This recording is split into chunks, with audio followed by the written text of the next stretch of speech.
PM Modi ने Israel के प्रधानमंत्री नेतन्याहू से की बात। पश्चिम एशिया के ताजा हालात पर हुई बात। मोदी बोले, आतंकवाद के लिए दुनिया में कोई जगह नहीं। भारत शांति बहाली के प्रयासों का समर्थन।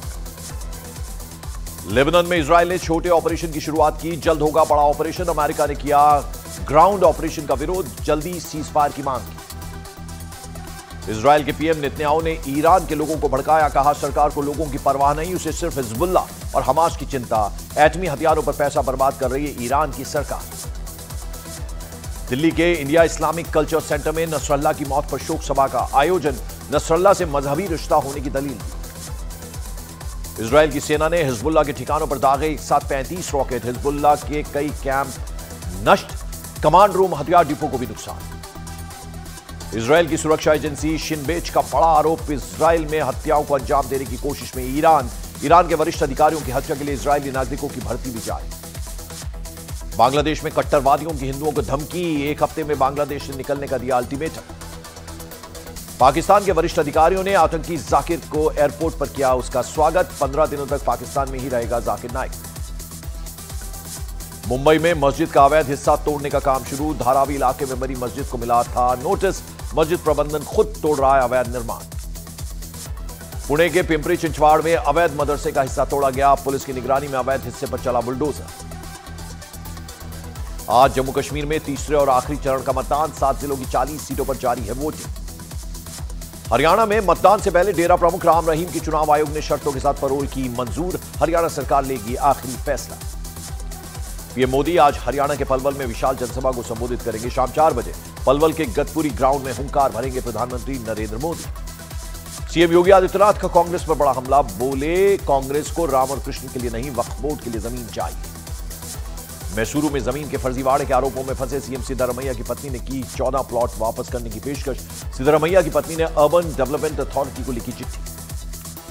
गोवा के सीएम प्रमोद सावंत और मंत्री विश्वजीत राणे ने गृहमंत्री अमित शाह से की मुलाकात। पार्टी अध्यक्ष जेपी नड्डा से भी मिले दोनों ही नेता। हेमंत बिश्व शर्मा ने पूरे देश में एनआरसी लागू करने की मांग की। कहा, असम के रास्ते झारखंड और बंगाल पहुंच जाते हैं घुसपैठिए। बरेली में लव जिहाद के एक मामले में अदालत ने सुनाई आजीवन कारावास की सजा। 6 महीने में सुनाया फैसला। बागेश्वर धाम के आचार्य धीरेन्द्र शास्त्री ने बोधगया में हिंदुओं से एकजुट होने की अपील की। बोले, सनातनी अपने धर्म और तीर्थों का उड़ाते हैं मजाक। मुसलमान अपने मौलवियों की नहीं करते बेइज्जती।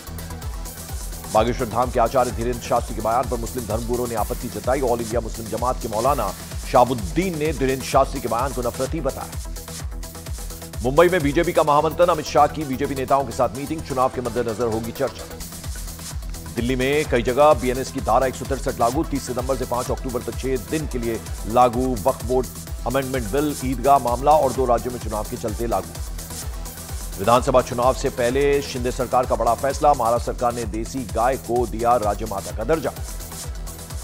दिल्ली के बाहरी जिले में रोड रेज में पुलिस कांस्टेबल संदीप की मौत के मामले में एक्शन। मुख्य आरोपी गिरफ्तार। पंजाब के गुरदासपुर में बस का ब्रेक फेल। हादसे में 4 लोगों की मौत, 15 से ज्यादा लोग घायल हो गए। मध्य प्रदेश के ग्वालियर में 6 अक्टूबर को भारत बांग्लादेश के मैच को लेकर बवाल। हिंदू संगठनों ने मैच न होने देने की दी धमकी। दिल्ली पुलिस ने एक्टिविस्ट सोनम वांगचुक को उनके समर्थकों के साथ हिरासत में ले लिया। सोनम वांगचुक सिंधु बॉर्डर के रास्ते दिल्ली में दाखिल होना चाहते हैं। बिहार के बेगूसराय में बहती नदी में पलटी नाव। हादसे के वक्त नाव में सवार थे 25 बच्चे, सभी बच्चे सेफ। गंडक बराज से छोड़े गए पानी से नदी का बढ़ा जलस्तर। निचले इलाके में रहने वाले लोगों के घरों में घुस गया पानी। गंगा नदी का लगातार बढ़ रहा है जलस्तर। पटना सिटी के ज्यादातर घाट पानी में डूबे। बिहार के सीतामढ़ी में बागमती नदी पर बना बांध टूटा। आसपास के इलाकों में बाढ़ जैसे हालात। घर बार छोड़ने को मजबूर हुए लोग। दक्षिण बंगाल में सुधार के बाद उत्तर बंगाल में बाढ़ का कहर। कई डिस्ट्रिक्ट्स में बाढ़ बुरी तरह से बाढ़ ने प्रभावित किया। बिहार के दरभंगा में कोसी नदी के बांध का पश्चिमी तटबंध टूटा। जगह जगह फंसे सैकड़ों लोग। पानी में समाये कई घर और दुकान। बिहार के मुजफ्फरपुर में बाढ़ का कहर। कटरा पीएसएस में भी घुसा बाढ़ का पानी। 35 से ज्यादा गांवों में बिजली गुल। बिहार के मुजफ्फरपुर में डीएम और एसएसपी ने लिया बाढ़ प्रभावित इलाके का जायजा। पानी की तेज धार के बीच आगे बढ़ने में आई मुश्किल। नेपाल में बाढ़ का कहर। बाढ़ में अब तक 209 लोगों की मौत हो गई। 140 से ज्यादा लोग घायल हो गए। यूपी के बरेली में बीजेपी की सदस्यता अभियान के दौरान हंगामा। जमकर हुई मारपीट। 5 लोग गिरफ्तार हुए। मध्य प्रदेश के सिंगरौली में सरपंच और उनके बेटों ने मामूली विवाद में मारपीट कर दी। पिटाई करने का वीडियो वायरल हो गया। बिहार के मुजफ्फरपुर में बच्चा चोरी के आरोप में युवक की पिटाई की। पुलिस ने भीड़ से किसी तरह युवक को बचाया। छत्तीसगढ़ के राजनांदगांव बीजेपी और कांग्रेस पार्षदों के बीच यहां जमकर हाथापाई हुई। नगर निगम में नेताओं के बीच जमकर चले लात घूंसे।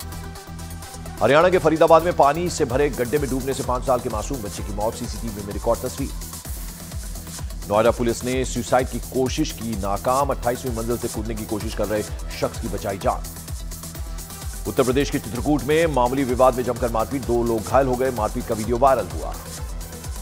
मध्य प्रदेश के मुरैना में मंदिर में चोरी, आरोपी ने चोरी से पहले भगवान की मूर्ति के पैर छूकर मांगी माफी, सीसीटीवी में रिकॉर्ड तस्वीरें। लखनऊ में फ्लिपकार्ट के डिलीवरी बॉय भरत की हत्या का मामला, हत्या से पहले का भरत का सीसीटीवी फुटेज आया सामने, महंगे मोबाइल के लिए हत्या कर दी। उत्तर प्रदेश के रामपुर में 25,000 का इनामी गिरफ्तार, नाबालिग के अपहरण और रेप का है आरोपी, एसपी सांसद मोहिबुल्लाह नदवी का करीबी बताया गया। मध्य प्रदेश के रतलाम में 6 साल की स्कूल छात्रा से अश्लील हरकत, परिजनों के बवाल के बाद 5 दिनों के लिए स्कूल सील। मध्य प्रदेश के उज्जैन में सोशल मीडिया के जरिए एक लड़की को परेशान करने का मामला, लड़की की मां ने आरोपी को जमकर पीटा। छत्तीसगढ़ के बिलासपुर में बार में जांच के दौरान कुछ लोगों के बीच विवाद हो गया, मारपीट में 2 लोग घायल भी हुए। उत्तराखंड के हल्द्वानी में बदमाशों का खौफ, सड़क पर बिना वजह लोगों से मारपीट कर फरार हो जाता था गैंग।